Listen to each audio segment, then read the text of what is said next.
Dans un podcast belge, Aurore Maurice a évoqué un chapitre douloureux de son passé.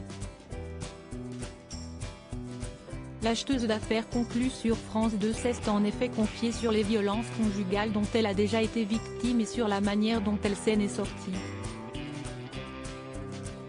En 2021, Aurore Maurice a rejoint la joyeuse bande d'affaires conclue, France 2, en qualité d'acheteuse.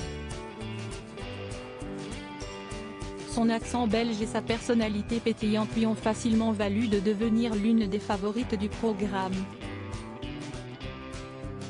Toujours souriante et de bonne humeur, il est alors difficile de croire que la marchande d'art liégeoise à la tête du cabinet d'expertise chez Stress 5 Consult a traversé de terribles épreuves dans le passé. Invitée du podcast belge Face à la juge Brouet, diffusé le 19 juillet, Aurore Maurice a pourtant confié avoir été victime de violences conjugales et n'avoir jamais porté plainte. Pour éviter que cette personne ait un casier judiciaire plus important, je me suis tue et j'ai été voir un médecin pour faire un constat, a-t-elle rapporté. Et malheureusement, il y avait de quoi dire. J'ai fait constater que j'avais le nez cassé et des côtes cassées, a-t-elle précisé. Si je portais plainte, je pense que ce garçon allait faire une belle page dans la presse et aurait eu une carrière foutue. La meilleure chose que j'ai pu faire, si est de faire un constat et d'en parler autour de moi.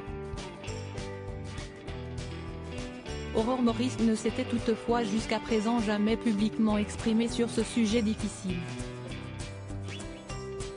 Je n'ai pas envie qu'on me victimise mais je ne parle autour de moi en disant, cela arrive à tout le monde, et la meilleure chose à faire est de partir même si c'est très difficile, a-t-elle expliqué. La jolie blonde qui a une sœur jumelle également antiquaire ne sait que trop bien de quoi elle parle. Néanmoins, elle a réussi à se défaire de cette relation toxique. On a peur de partir. Si je pars, qu'où est ce qu'il risque d'arriver? Et la première chose que j'ai faite c'est prendre mes clics et mes claques et je suis partie.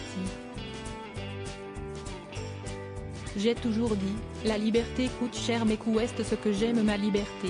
En aucun cas, depuis que je suis jeune, je me suis laissé marcher sur les pieds et j'ai privilégié ma liberté, a-t-elle conclu. Une belle source d'inspiration.